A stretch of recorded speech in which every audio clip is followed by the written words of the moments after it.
इस वीडियो को देखने और सुनने वालों को मोहम्मद मुनीब आरिफ का सलाम। आज की वीडियो में बात होगी किसी भी मैच पर नहीं। एचबीएल पीएसएल ऑनगोइंग है, न्यू एरा ऑनगोइंग है, उस पर तो बात होगी नहीं क्योंकि आज कोई मैच था नहीं।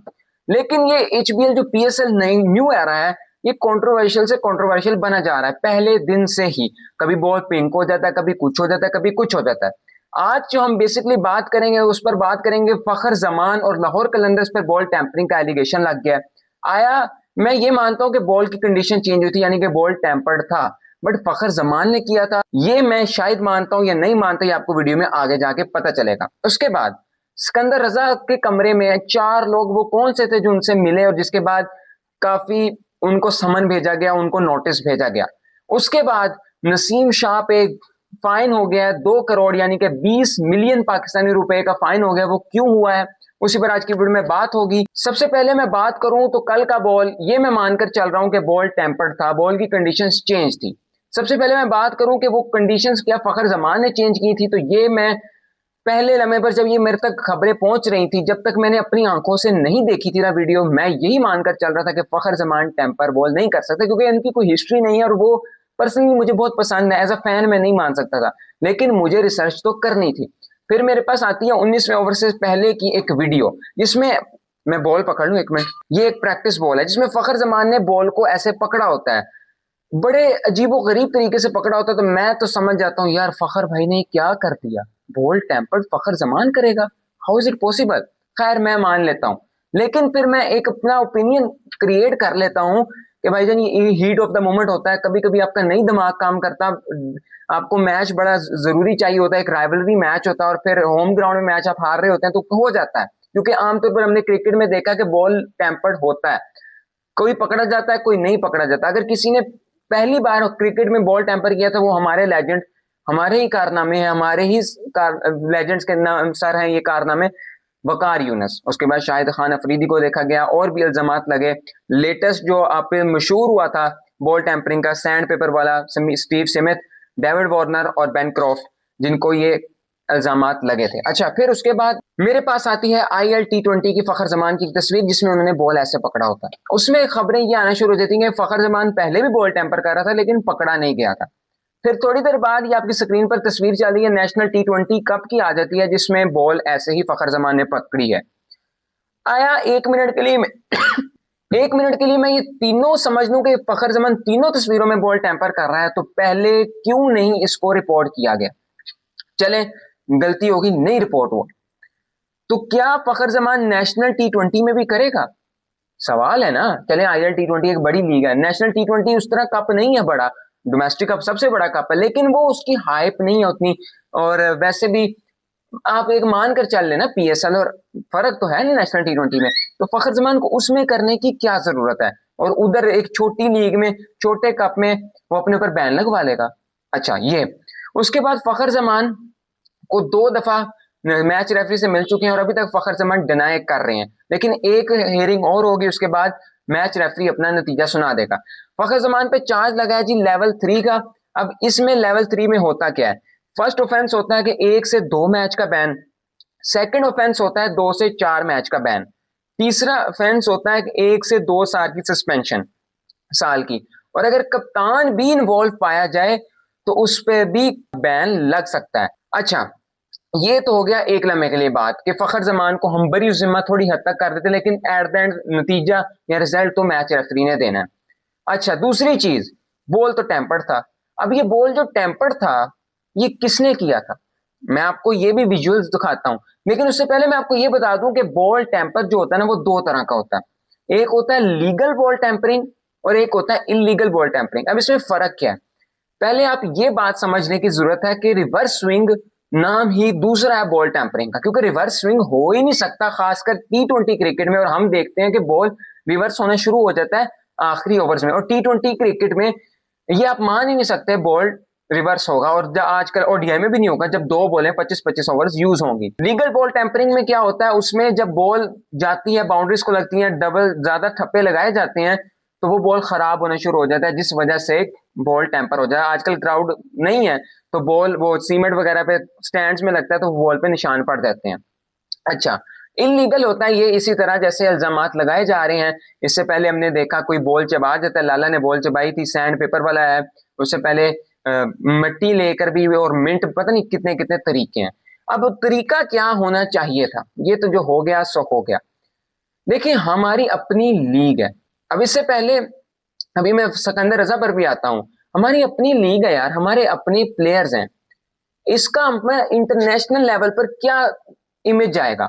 हमें खुद चाहिए था कि हम इसकी हाइप ना बनाते। मैं ये नहीं कह रहा कि बैन ना लगाएं या कुछ भी ना कहें, जरूर अगर जो गिल्टी पाया जाता है उसे सजा दें, ऑन मेरिट सजा दी जाए, बट मेरे ख्याल में इतनी हाइप बनाने की जरूरत नहीं है, क्योंकि इसमें एट द एंड नुकसान पाकिस्तान का होना है, पाकिस्तान की लीग है, और इमेज तो पाकिस्तान का खराब होगा। साथ साथ इधर ही मैं बात कर लेता हूं सिकंदर रजा पे। अच्छा, आमतौर पर सिकंदर रजा की प्रेस कॉन्फ्रेंस से हम बात निकालते हैं, सिकंदर रजा का कहना था कि हमें बाहर निकलने से मना किया जाता है होटल वगैरह से, लेकिन हमारी फैमिलीज, हमारे मिलने वाले आ सकते हैं। इस दफा मुझे भी नहीं पता, सिकंदर रजा को भी नहीं पता था कि ये एक नया रूल या नया बनाया गया कि कोई बाहर से मिलने भी नहीं आ पाएगा। अब जाहिर है आपकी अपनी प्राइवेसी होती है, कोई आपसे पुराना मिलने वाला आया, आप उसे लॉबी में बैठकर तो नहीं मिलेंगे ना, आपकी पहली कोशिश ही ये होगी कि आप उसे जाकर कमरे में मिलें। अब पुलिस वालों ने डिनाई किया मिलने से, तो शहीन शाह आए। शहीन शाह से भी जब बात ना बनी, लाहौर कलंदर्स की मैनेजमेंट ने बात की सीईओ पीएसएल से, उन्होंने भी इनकार किया। फिर उसके बाद फिर भी कुछ ना कुछ कर कर आपके सिकंदर रजा अपने और शहीन शाह अफरीदी, वो चार जो लोग थे, वो कौन थे? वो थे सिकंदर रजा के कजन्स, उनसे मिलने आए थे। सिकंदर रजा पाकिस्तानी है ना। अच्छा, अब वो चले गए जी, कमरे में उनकी गपशप हुई। अब मामला ये बन गया कि पीएसएल जो पुलिस है, पंजाब पुलिस, उन्होंने कंप्लेन कर दिया, और पीसीबी वालों ने भी या पीएसएल वालों ने भी सिकंदर रजा को नोटिस दिया। अब इधर भी मैं ये बात करूंगा कि सिकंदर रजा को नहीं पता था। दूसरा यार, क्यों आप एक ओवरसीज, एज ओवरसीज प्लेयर वो आया, और ये तो एक सादा बंदा, मासूम बंदा था, कोई और होता, ओजिस होता ना, कोई डेविड वार्नर के साथ करके देखे, वो आपको बताएगा फिर। तो यार इस तरह आप अपनी हाइप, और अगर ये करना भी है नोटिस भेजें, जरूर भेजें, लेकिन इतनी हाइप नहीं, हर कोई इसको कवर कर रहा है। अब हमें, मैंने बड़ी देर खामोश रहा हूं, लेकिन एट द एंड बात करनी पड़ती है, क्योंकि हमने पहले बड़ी हाइप बना दी, पहले ही हमें इस तरह की चीजों को नहीं बाहर निकालना चाहिए। अगर जो चीजें पर बात करने की जरूरत है उन पर हम बात नहीं करते, लाइक बॉल पिंक क्यों हो रहा है उस पर काम करने की जरूरत है, वो आपको पता ही नहीं है। पहले हमने समझा हैदराबाद किंग्समैन की जर्सी है, उनकी जर्सी कहीं ना कहीं लगती है, दिखने में भी ऐसा लगता है कि इसका कलर निकलेगा निकलेगा। अब कल जो कराची किंग्स की अवे जर्सी थी, उसका कहीं से नहीं लगता कि उसका रंग निकलेगा, लेकिन बॉल फिर पिंक था। एट द एंड आपको एक ओपिनियन सामने आता है कि भाईजान आपके ग्राउंड में स्पॉन्सर्स आपके लाल लाल है, जे डॉट का, केएफसी का, वो कारपेट्स बिछाए गए होंगे या पेंट किया गया होगा, तो वो उधर से रंग लग रहा है, तो आप वो जो आपको प्रोफेशनलिज्म में जो चीजें, उन पर फोकस करें। इन पर मैं ये नहीं कह रहा कि बैन ना करें, कुछ ना करें, जरूर करें, लेकिन क्या कहते हैं, कोई हद में रहकर करें, कोई अपना भी, अपनी भी रैपो। अब फखर की कितनी रैपो आपने खराब करवाई है। एक चीज मैं मिस कर गया, वो मैं आपको विजुअल्स दिखाता हूँ, कि अब हमने ये तो बात कर ली कि फखर जमान नहीं शामिल था, तो फिर शामिल कौन था? अब ये आपके स्क्रीन पर फ्रेम चल रहे हैं। फ्रेम वन में जी आसिफ अफरीदी की आइज को दिखाया जा रहा है बॉल पर। आसिफ अफरीदी की वैसे दाद देनी पड़ेगी, क्योंकि उन्होंने एट द एंड काम तो बड़ा, मतलब बॉल की कंडीशन चेंज हुई है, मैं भी अंपायर होता और अगर मैं इतना चुकन्ना खड़ा होता, तो मेरा तो दिमाग होता ना कि यार ये बॉल कैसे चेंज हो रही है, गौर तो किया जाए। अब फ्रेम टू में हारिस रऊफ ने बॉल पकड़ा है, आप फखर जमान और एम्पायर की आंखों को देखें, यानी वो दोनों हारिस रऊफ को देख रहे हैं। फ्रेम थ्री अब आपके सामने आता है, उसमें हारिस इज डूइंग समथिंग, ऐसे दिल लग रहा है कि हारिस कुछ कर रहा है। फ्रेम फोर आपके सामने था, फखर बॉल को देख रहा है, बॉल को तो देख रहा है। फ्रेम फाइव है जो, now Fakhar is doing something on in his way, और वो मेरे ख्याल में सिर्फ उसने बॉल पकड़ा हुआ है। अच्छा, यहाँ अब आप हारिस को भी गिल्टी कंसिडर कर सकते हैं। एक लम्हे के लिए मैं ये भी मान लेता हूं कि बॉल इन्होंने ही टेम्पर किया है, लेकिन दूसरी तरफ अगर आप देखेंगे तो 19, अगर जिस ये ओवर की बात करें तो इससे पहले भी बॉल की कंडीशन खराब थी, आपने देखा कि शॉट्स नहीं लग पा रहा था। अच्छा, ये तो हो गया। अब एम्पायर्स के पर हम छोड़ते हैं कि एम्पायर्स का क्या नतीजा आएगा। अब मैं बात करूंगा नसीम शाह पे बैन लगा है, और बैन नहीं लगा, फाइन हुआ है।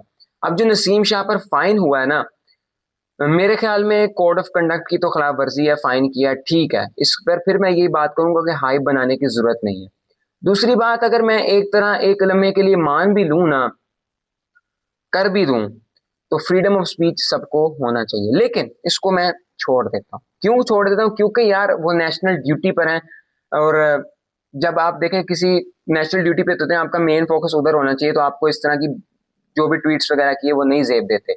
लेकिन मेरे ख्याल में अब जो गेम हुई है कि उन्होंने कहा अपना मेरा अकाउंट हैक हुआ था, वो तो एफआईए नहीं है, जिन्होंने भी इन्वेस्टिगेशन की होगी उसके बाद निकल आया। लेकिन आपने फाइन करना है, वेल एंड गुड, कर दिया सो कर दिया। लेकिन मेरे ख्याल में उस तरह ऐसे अनाउंस नहीं करना चाहिए, हाइप नहीं बनानी चाहिए कि यार at the end player Pakistani है, हरकतें हमारी अपनी खराब हैं, और हमें जिन चीजों पर, हमारी मैनेजमेंट को जिन चीजों पर फोकस करने की जरूरत है वो एक अलग चीजें हैं, उन पर काम करें। पिंक बॉल क्यों हो रहा है? आपने झंडे लगाए साइड पर, बैनर्स लगाए, वो हवा अंधेरी आई उड़ गए, फिर आपने कहना शुरू दिन में क्राउड को बुलाना है। ये चीजें नहीं होनी चाहिए। जो चीजों पर काम करने की जरूरत है उन पर करें, जिन पर पर्दा डालना है उन पर डालें। मैं ये नहीं कह रहा कि फाइन ना करें, बैन ना करें, लाजमी करें। अगर फखर गिल्टी पाया जाता है तो मैं ये भी कहूंगा 2 मैच का बैन लगाना है, मैक्सिमम 4 मैच का लगाना है, या सालों का सस्पेंशन करनी है, वो आप पर है। बट मेरे ख्याल में इतनी हाइप हमें नहीं बनानी चाहिए, क्योंकि एट द एंड नाम खराब पाकिस्तान का होना है। पाकिस्तान हमारे लिए जिंदाबाद था, जिंदाबाद है और जिंदाबाद रहेगा। तो आपको भी चाहिए कि इसकी हाइप थोड़ी कम रखें, काम जो जरूरी है वो करें। अभी मुझे दें इजाजत, मिलता हूं फिर किसी और वीडियो में, तब तक के लिए फी अमान अल्लाह।